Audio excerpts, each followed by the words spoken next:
You ever notice how the moment you finally start to move on, he texts you? It's not magic. It's not luck. It's psychology. And today, I'm going to tell you the one truth that almost every woman overlooks when a man starts to pull away. Here it is. Men don't fall in love when they're with you. They fall in love when they're away from you. Pause and let that sink in. Because if you're constantly texting, checking in, trying to fix what went wrong, you're robbing him of the very space his mind needs to realize what he's losing. Here's the truth. No one is saying distance is the breeding ground of desire. Men are biologically wired to seek, to wonder, to miss. If you're always available, always responding, always proving your worth, you're short-circuiting that natural process. I know it's hard. I know silence feels like rejection. But the woman who understands the power of her absence is the woman who becomes unforgettable. In this video, I'm going to show you how to shift your energy, stop overgiving, and start making him feel the loss, not you. Because when you learn to lean back, to tap into your feminine stillness, and stop chasing closure, that's when the magic happens. So stay with me, because by the end of this video, you'll know exactly how to become the woman he can't stop thinking about, even if he walked away. Especially if he walked away. This is how you stop reacting and start attracting. Let's talk about something that makes most women panic and completely lose their power in relationships when a man pulls away. You're talking consistently. Things feel amazing, maybe even magical. And then suddenly his energy shifts. Texts slow down. He stops initiating. He seems distant, distracted, maybe even cold. Your brain starts spiraling. Did I say something wrong? Is he losing interest? Was it all fake? But here's the truth most women never hear. Him pulling away doesn't mean you did something wrong. It doesn't mean he doesn't care. In fact, it can be a very good thing. Let me explain. Masculine energy, by nature, is cyclical. It's like a wave. A man moves forward when he feels connected and safe, but he also naturally pulls back to recalibrate, process, and reflect. It's not a rejection. It's a reset. Think of it like a rubber band. When you stretch it back, it snaps forward with more force. That's how healthy masculine desire works. When a man pulls away, he's not always disappearing. Sometimes he's simply checking in with himself. He's asking, how do I feel about her? Do I miss her? Am I ready for more? And here's where most women sabotage everything. They chase, they overtext, they overexplain. They try to fix the vibe or call out the distance. But all that does is confirm to him that your world revolves around him. And that's not attractive. That's pressure. And pressure is the fastest way to make a man run even farther. What he needs in that moment is actually the opposite. He needs to feel your absence, not your anxiety. When a woman allows space without reacting, she becomes powerful, not passive, powerful. She lets him feel what life is like without her energy constantly flowing his way. And you know what happens? If the connection is real, he starts to miss her. He remembers the way she made him feel, not because she reminded him, but because she did. This is the moment your energy speaks louder than your words ever could. Most women think they need to do more. But the woman who holds her center, who stays soft but self-respecting, who doesn't beg for attention or clarity, that's the woman who becomes unforgettable. Because it's not about punishing him, it's about protecting your peace. It's about recognizing that if he's meant for you, he'll come back with clarity, not confusion. And if he doesn't, that's also not a loss. That's a reveal. You didn't lose him, you revealed him. A man pulling away is a mirror. It shows you where you still seek validation outside of yourself. It shows you where you cling instead of lean back. And when you don't react to the pullback, but instead anchor deeper into your own worth, that's when the dynamic changes. You become the woman who doesn't chase connection. She creates it. And the right man won't want to risk losing that. So next time he pulls away, breathe. Don't beg. Don't spiral. Sit in your power. Let the space speak. Because silence isn't weakness. It's the most powerful sound he'll ever hear. And trust me, he'll feel it. And if he's worth it, he'll return. There is something undeniably magnetic about a woman who doesn't flinch. She doesn't panic when he takes hours to reply. She doesn't spiral when plans change. She doesn't beg, chase, or try to force outcomes. She's calm, composed, present, and that energy, that's rare. That's irresistible. We call this the unbothered mindset. And no, it's not about being cold, detached, or pretending you don't care. It's not fake confidence. It's not ego. The unbothered mindset is about one powerful truth. You do not place your emotional state in someone else's hands. You see, most women have been conditioned to believe that love means over-investing, that caring means constant communication, that if you're not showing interest, you're losing him. But the truth, constant availability dilutes value. Always reacting to his energy puts you in a position of emotional dependency. The unbothered woman knows she is the source, not the seeker. She understands that a man's pullback, silence, or inconsistency says more about him than it ever will about her worth. She doesn't need to prove anything. She doesn't enter emotional negotiations trying to convince someone to choose her. She knows if you have to convince someone to stay, they were never really there. That kind of quiet confidence creates space. It gives him room to reflect, to want to come towards you. Not because you demanded it, but because your stillness invited it. Men aren't drawn to chaos. They're drawn to clarity. And when you radiate peace instead of panic, certainty instead of clinginess, you don't just stand out, you stand apart. The unbothered mindset doesn't mean you don't feel. You're human. You'll feel everything. But it means you pause before reacting. You check in with yourself before reaching out. You ask, is this coming from my intuition or from fear? And if it's fear, you sit with it. You don't let it drive. When a woman lives in her power, her standards don't change based on who's in front of her. Her energy doesn't shift depending on who's texting her or who's distant that day. She becomes stable, grounded, consistent. And here's the wild part. That kind of energy makes him uncertain in the best way. It makes him curious, intrigued, a little nervous even, because now he's wondering what's going on in your world that makes you so complete without his constant validation. That's when the dynamic flips. That's when he leans in. Not because you played a game, but because you stopped playing him. Most women pour everything into a man and hope he'll choose her. The unbothered woman chooses herself first and lets the right man meet her there. And when he doesn't, she lets him go, peacefully, quietly, without begging for closure, because she knows her value doesn't fluctuate based on someone else's confusion. That's why she's unforgettable. So if you want to become magnetic, not just to him, but to everything that's meant for you, start practicing this mindset. Start asking yourself, would the woman I'm becoming chase this, obsess over this, shrink for this? If the answer is no, then your response becomes simple. You rise above it. You stay soft but steady, kind but clear, open but never desperate. That's the woman he loses sleep over. That's the energy he keeps coming back to. Not because she tried to impress him, but because she stopped needing to. That's the unbothered mindset. And that's how you become absolutely irresistible. Let's get one thing clear. Men don't fall in love with looks. They're drawn in by appearance. Yes, but they stay because of energy. Specifically, feminine energy. The kind that pulls him in without you ever lifting a finger. The kind that speaks louder than words, louder than any text or we need to talk moment. Feminine energy is your secret weapon. And when you learn how to activate it intentionally, it becomes irresistible. So what does it look like when a woman moves in her feminine energy?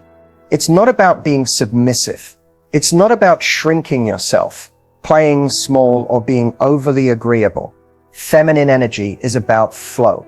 It's about receptivity. It's about how you walk into a room without chasing attention, yet somehow everyone notices you.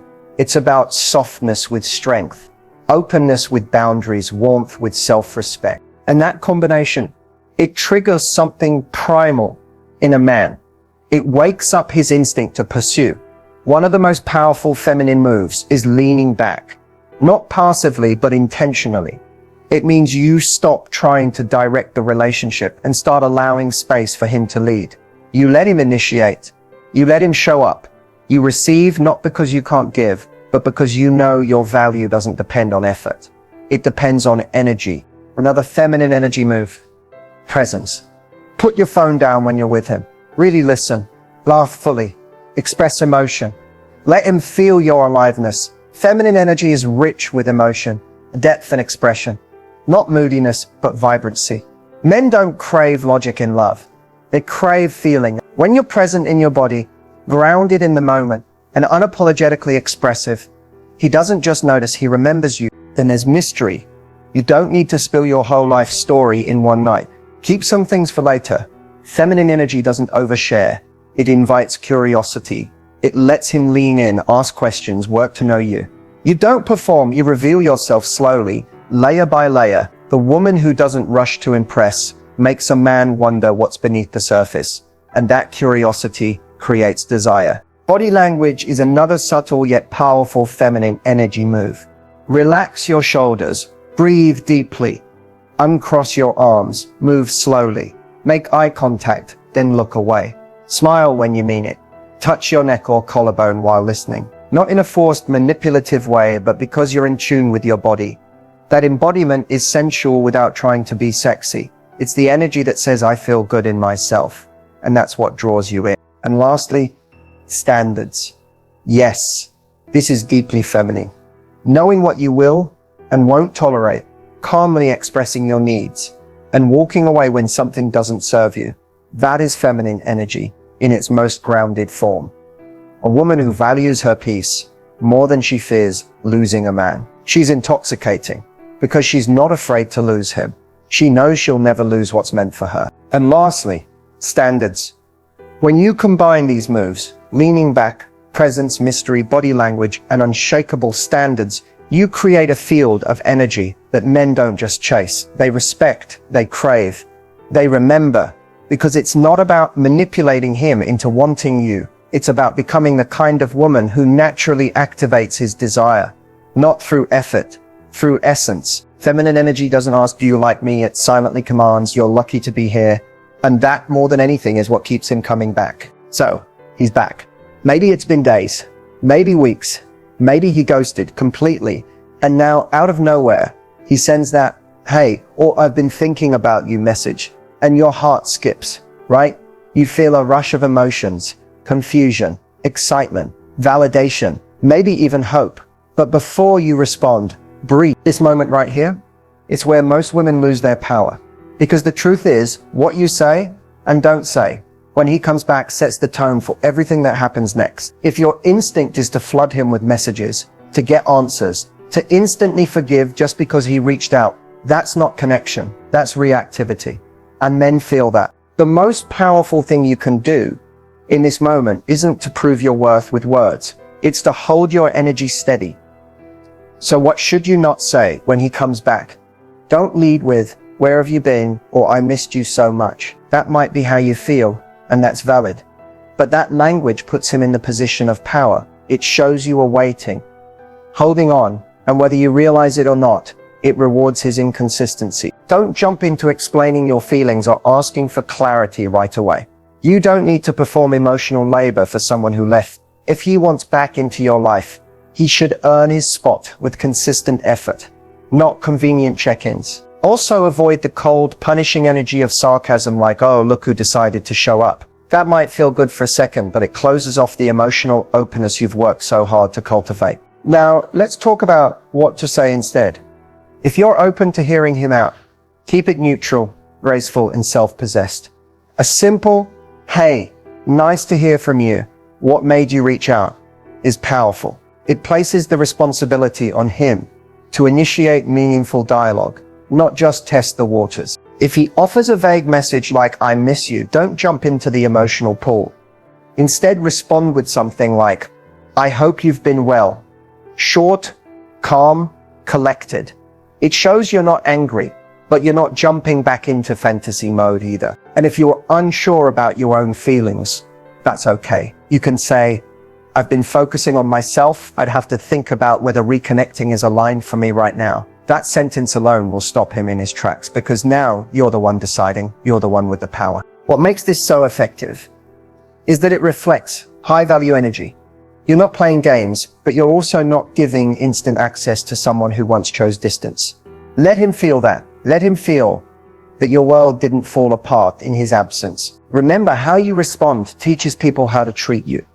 When you maintain your peace, your softness, and your standards, you show him that getting you back isn't guaranteed, that just because he's returned doesn't mean he automatically gets to pick up where things left off. Your presence is a privilege, and he'll either rise to meet it or he won't. But your self-worth stays intact either way. So the next time he comes back, don't panic, don't perform, just pause. And remember, you don't need the perfect words. You just need the right energy. That's what he'll feel. That's what will speak louder than anything you say. Let's make one thing clear. You are the prize. Not because you say it, not because you post about it, but because you embody it. And when you truly understand that, your energy shifts. Instant. People start responding to you differently, not because you've changed who you are, but because you've finally remembered your value. Now let's talk about what that shift actually looks like. Becoming the prize isn't about arrogance. It's not about playing hard to get, being unavailable, or acting like you're too good for everyone. That's not power. That's performance. And deep down, people can feel when it's fake. True prize energy is calm. It's grounded. It says, I know what I bring. I don't need to chase, prove, or perform. It's the woman who walks into a room and doesn't scan to see who's watching her because she's not performing. She's present.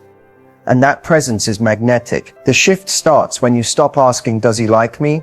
And start asking, do I even like how I feel around him? That small question is a massive energetic pivot. Because now you're not waiting for approval. You're observing, you're choosing, you're filtering, not begging. Prize energy comes from knowing you're not in competition with anyone. When you fully embrace your unique energy, your story, your presence, you stop comparing.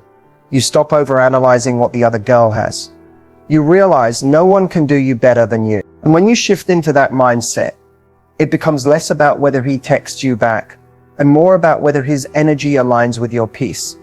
One of the fastest ways to embody prize energy is to stop negotiating your standards just to keep someone around. If he's inconsistent, unclear, or playing games, you don't try harder. You step back, not to manipulate, but because you're not entertaining energy that confuses you. You see, a man may not always articulate what's going on, but he always feels your energy. When you're anxious, overthinking, or overly attached to the outcome, it subtly pushes him away. Not because you're too much, but because your energy says, please choose me. And that's not prize energy. The woman who is the prize doesn't beg to be chosen. She chooses herself and allows others to rise to meet her or exit gracefully. And here's the magic. When you shift into that vibe, it creates polarity. Masculine energy is drawn to a woman who knows her worth, stays rooted in it, and doesn't waver based on someone else's attention. It's not about indifference, it's about inner abundance. Your energy says, I don't need to chase, I attract. Prize energy also means you're not afraid to walk away. If something doesn't feel aligned, you don't try to make it fit. You don't cling to potential. You don't stay just to prove you're worthy. You know that the right connection will never require you to abandon yourself. And that self-trust, that's magnetic. So if you want to shift into this energy starting today, here's what you do. You stop over-explaining. You stop checking your phone every 5 minutes. You stop pouring into someone who only offers you drops. And you start moving like someone who knows she's the blessing. Because when you become the prize, you don't just attract love, you attract respect, you attract consistency, you attract people who value your peace, because you value it first. This isn't about ego, it's about elevation. And the minute you shift into this frequency, you stop chasing and start choosing. And that's when everything begins to change. If you want a man to chase you again, you need to understand something powerful. Men don't chase women, they chase feelings. The feeling of desire, the feeling of uncertainty, the feeling of wanting to win. That's how the masculine is wired. He doesn't fall in love with your potential. He falls in love with how he feels around you. So if you want him to start chasing again, you don't beg, convince, or explain. You trigger the right psychological switches. And it starts with one word, distance. Men don't chase what they feel they already have. When you're always available, always texting, always reacting, you remove the mystery. You remove the emotional friction that creates desire. It's not about ghosting him or playing mind games. It's about creating energetic space so his mind starts to wonder, what's going on with her? That question alone, it reignites curiosity. And curiosity is the beginning of pursuit. Next, trigger uncertainty in a healthy way. Too many women try to be clear and upfront to avoid playing games. But in doing that, they unknowingly remove the spark. When you show him exactly where he stands before he's even proven himself, the chase is over. Men need to work a little to feel invested. This doesn't mean being manipulative. It means allowing the natural rhythm of dating to unfold. You don't text back immediately every time. You don't always initiate. You're warm, but you're not always there. You have a life, a full one, and that unpredictability, it triggers a deep part of him that needs to know more. Another key psychological trigger is loss potential. Humans, especially men, are wired to fear loss more than they desire gain. When he feels like he could actually lose you, it forces him to reassess what you meant to him. And this only works if it's real. You have to be willing to walk away, not as a strategy, but as a reflection of your standards. When you detach from needing him to come back and focus on your glow up, your growth, your goals, that's when the shift happens. He senses your energy is no longer orbiting him.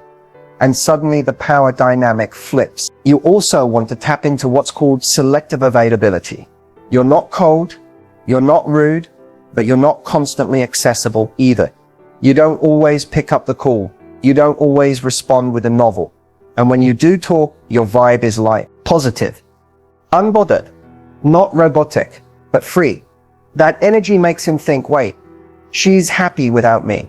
And that thought alone triggers his competitive side. His ego gets activated. And now he needs to feel important again. But here's the kicker. Once he starts chasing, you don't drop everything and run into his arms. You keep your energy consistent. You stay warm, but grounded. You let him earn his place again, because real attraction is built when a man feels like he's slowly uncovering layers, not receiving everything up front. One final trigger, emotional imprinting. Make him associate you with feeling alive. This happens when you're playful, present, and emotionally expressive. Not dramatic, but emotionally available. When you laugh together, when you had real moments, those memories leave marks. And when you re-engage with him, even briefly, you echo those same frequencies. A shared joke, a signature phrase, a confident smile. Men don't forget the woman who made them feel deeply. And when you combine emotional connection with emotional distance, you create a push-pull effect that keeps him thinking about you long after the conversation ends. So don't chase, trigger the chase by becoming the woman he can't stop wondering about. Not because you begged, but because you became the one thing his mind and heart can't ignore. Let's talk about the silent relationship killers. The little things women do, not out of malice, but out of fear, insecurity, and sometimes pure emotional investment that slowly push men away. These mistakes don't make you a bad partner. They make you human. But if you don't catch them, they can sabotage something beautiful before it even has a chance to grow. One of the biggest mistakes, over-investing too soon. You meet a guy, the energy is there, conversations flow, and suddenly you're planning your future together in your head. You adjust your schedule to match his. You're texting first, making plans, filling in all the emotional gaps, while he's barely putting in half the effort. And in your mind, it feels like connection. But to him, it's pressure. He hasn't earned that level of access yet. And without realizing it, you've shifted the dynamic from mutual discovery to emotional chasing. The fix, pull your energy back. Don't give 100% to someone who's only giving 40. Let him come to you. Let him wonder where your attention went. Because the woman who values her energy isn't easy to forget. Next, ignoring red flags in favor of potential. He's inconsistent, but when he's present, it's magical. He flakes, but when he shows up, he's charming. So you cling to the good moments, thinking you can inspire him to change. But here's the truth. Love isn't supposed to feel like emotional whiplash. If someone is hot and cold, it's not a sign that you're meant to fix them. It's a sign that they're not ready. Stop falling in love with someone's potential and start being honest about their patterns. If he wanted to, he would. No mixed signals, no excuses, just effort. Another huge mistake, over-explaining your worth. We've all done it, justifying why we feel hurt, explaining our value, hoping they'll finally see how amazing we are. But the more you try to prove yourself, the more it sounds like begging. And high-value women don't beg to be seen. They see themselves, and that's enough. If someone doesn't recognize your energy, your heart, your light, let them go. Your worth isn't up for negotiation. And then there's confusing vulnerability with oversharing. Being emotionally open is powerful, but dumping your entire emotional history within the first few conversations isn't intimacy. It's insecurity dressed up as honesty. Real connection unfolds slowly. It's not rushed. Let someone earn your story, layer by layer. That mystery, it keeps the attraction alive. And here's a subtle but major mistake: abandoning your own life. You cancel plans with friends, stop focusing on your goals, neglect your hobbies, all because you've started seeing someone. You start revolving around him instead of your own center. And when that happens, you lose the very essence that made you magnetic in the first place. Men don't fall in love with women who make them their world. They fall in love with women who have a world of their own and invite them into it. Finally, the most common mistake: making him the source of your happiness. You expect him to validate your beauty, your worth, your place in his life, but that puts too much weight on someone else. Happiness that depends on another person isn't love, it's attachment. And attachment breeds anxiety. You want him to chase you, admire you, stay, then fall in love with you first. Your life, your peace, your growth. When a woman is lit up from within, she becomes unforgettable. Avoid these mistakes, not to get the guy, but to honor yourself. Because when you stop showing up from fear and start leading with confidence, clarity, and self-worth, everything changes. And the right man, he'll rise to meet the version of you who refuses to settle for less. Here's what I need you to remember before this video ends. You are the power. You are the energy he felt when he first met you, the glow he couldn't explain, the softness that calmed his chaos, the mystery that pulled him in. It was never about what you wore, how quickly you replied, or how hard you tried to prove your worth. He was drawn to you because of who you were when you weren't overthinking, when you weren't trying to get him, when you were just being that version of you. She's still in there, and she doesn't need to chase, beg, or question her value. She doesn't wait for text to feel chosen. She chooses herself over and over again. And when you stay rooted in that energy, confident, calm, radiant, he feels it. Even in your silence, even in your absence, because true feminine power isn't loud, it's magnetic. You don't need to twist yourself into the version of a woman you think he wants. The moment you start showing up fully as you, the woman, with standards, with grace, with a life that lights her up, you stop being an option. You become the one he remembers. So whether he comes back or not, whether he chases again or fades away, understand this: your power doesn't live in his return. It lives in your alignment, in your ability to hold your value, even when it's tempting to forget. Because the truth is, men are always drawn to power. Not control, not ego, but the quiet, certain kind. The kind that whispers, I know who I am, I know what I deserve, and I'm not settling for less. So hold your head high, beautiful. You don't need to do more. You just need to be. And the right man, the one who's truly meant for you, won't just chase you. He'll honor you, protect your peace, and never let you forget that you are always the prize.